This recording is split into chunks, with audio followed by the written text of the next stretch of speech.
Guys, welcome back to my channel. Anjal's വീഡിയോയിലേക്ക് സ്വാഗതം. ഞാനിപ്പോൾ വീഡിയോ അയക്കാത്തത് എന്താണെന്നറിയോ? എനിക്ക് പനിയായ കാരണമാണ് ഗൈസ്. ഒരു ദിവസം ഞങ്ങൾ പാർക്കിലേക്ക് പോയി. അത് നല്ല മഴയത്തായിരുന്നു. എൻ്റെ മാമൻ കൊണ്ടുപോയതാണ്. അതപ്പോൾ സ്കൂളൊന്നും ഇല്ലായിരുന്നു കേട്ടോ. അപ്പം ഞങ്ങൾ പോയപ്പോൾ ഇങ്ങനെ ജലദോഷമായി പനിയായി. ഡോക്ടർ കാണിച്ച് വന്നിങ്ങനെ വന്നു. പിന്നെ ഞാൻ കുറച്ച് സബ്സ്ക്രൈബ്സ് ചോദിച്ചിട്ടുണ്ടായിരുന്നു. ഞാൻ എത്രാം ക്ലാസ്സിലാണ് പഠിക്കുന്നത് ചോദിച്ചിട്ടുണ്ടായിരുന്നു. പിന്നെ സ്കൂൾ ഏതാണെന്ന് ചോദിച്ചിട്ടുണ്ടായിരുന്നു. ഞാൻ അപ്പോൾ പറഞ്ഞു Mullassery central school Mullassery central school കുശപ്പേടിലാണ് ഞാൻ പഠിക്കുന്നത് ഗൈസ്. ഞാൻ 4th സ്റ്റാൻഡേർഡിലാണ്. ഞാൻ ഇപ്പോൾ ഇതിലത്തെ 4th സ്റ്റാൻഡേർഡത്തെ മലയാളം ഈ ഒരു സ്റ്റോറി പറയാനാണ് ഗൈസ്. ഞങ്ങളുടെ മലയാളം ടെക്സ്റ്റ് ആക്കാം. ആർക്കൊക്കെ ഇങ്ങനത്തെ 4th സ്റ്റാൻഡേർഡത്തെ ടെക്സ്റ്റ് ഇങ്ങനെ ഉണ്ട് പറയണേ. ആദ്യം ഒരു വെണ്ണക്കണ്ണൻ്റെ ഉണ്ട്. അതൊക്കെ ഇതല്ലേ ഞാൻ വേറെ മൈനയുടെയാണ് ഗൈസ് പറയുന്നത്. സ്നേഹം താൻ ശക്തി. കുട്ടന് 8 വയസ്സ്, ലൈലിക്ക് 6 വയസ്സ്. വായിച്ചു തരണം. ഞാൻ മുന്നേ പേജ് എടുത്ത് വെച്ചിട്ടുണ്ട് ഗൈസ്. സ്നേഹം താൻ ശക്തി. ഈ ഒരു പാട്ട് സ്നേഹം താൻ ശക്തി. കുട്ടന് 8 വയസ്സ്, ലൈലയ്ക്ക് 6 വയസ്സ്. സ്കൂൾ ഇനി കുറേ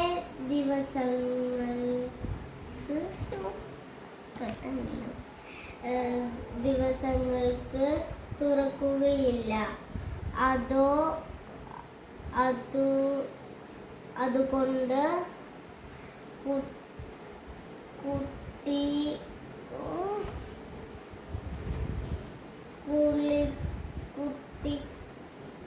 മുറ്റത്ത്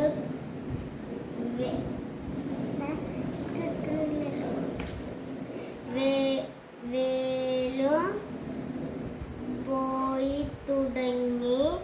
അവർ തുള്ളി ചാടി കളിച്ചു നടക്കുന്നതു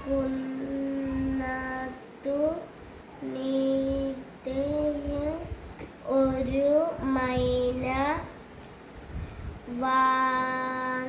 വന്നിരുന്നു.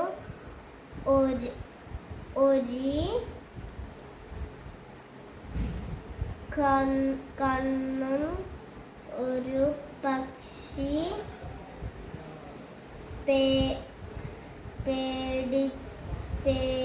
പേടിയില്ലാതെ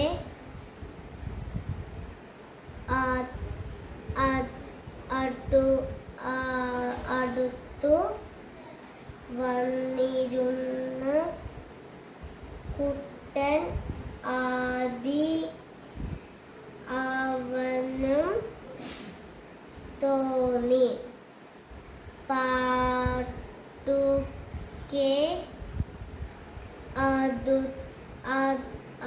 അടുത്തു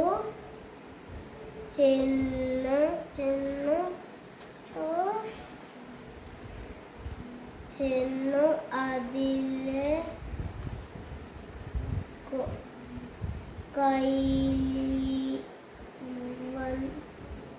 ആ മൈന ഒരു സൂത്രക്കാരനായിരുന്നു. കുട്ടൻ. അപ്പൊ ഗൈസ്, എൻ്റെ വായന കണ്ട എന്നെ പോലെയാണോ നിങ്ങള്? പിന്നെ എൻ്റെ പോലെ പറഞ്ഞു. പിന്നെ എനിക്ക് ഇപ്പം മലയാളം എനിക്ക് അങ്ങനെ വായിക്കാൻ അറിയില്ല ഗൈസ്. ഞാൻ പിന്നെ ട്യൂഷന് പോകുന്നുണ്ട്. അപ്പോൾ ട്യൂഷൻ ടീച്ചർ എനിക്ക് പഠിപ്പിച്ച് തരും. അപ്പോൾ എനിക്ക് കുറച്ചൊക്കെ വായിക്കാൻ കിട്ടും. അത് വെക്കേഷൻ ഞാൻ പോകുന്നുണ്ടായിരുന്നു ഗൈസ്. അപ്പോൾ എനിക്കിപ്പോൾ കുറച്ചൊക്കെ ഇങ്ങനെ വരുന്നുണ്ട് എനിക്ക്. അപ്പോൾ നല്ലോണം എനിക്ക് പറയാൻ കിട്ടുന്നുണ്ട്. പിന്നെ വായിക്കാനും ഹിന്ദി വായിക്കാനും ഇംഗ്ലീഷൊക്കെ വായിക്കാൻ എനിക്കറിയാം. അപ്പോൾ കിട്ടുന്നുണ്ട് ഗൈസ്. ബൈ.